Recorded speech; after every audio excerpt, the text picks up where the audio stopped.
everyone, welcome back to the channel. In this video I'm gonna tell you that how can you set dark mode on Notion. So let's start the video. First of all, open up your Google Chrome or your browser, write notion.com, open up this site and tap on the first website coming on your screen, Notion login.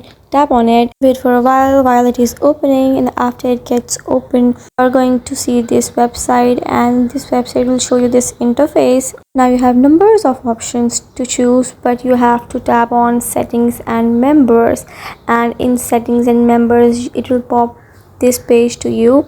Now as you can see, you have again number of options. Now you have to tap on my notifications and setting.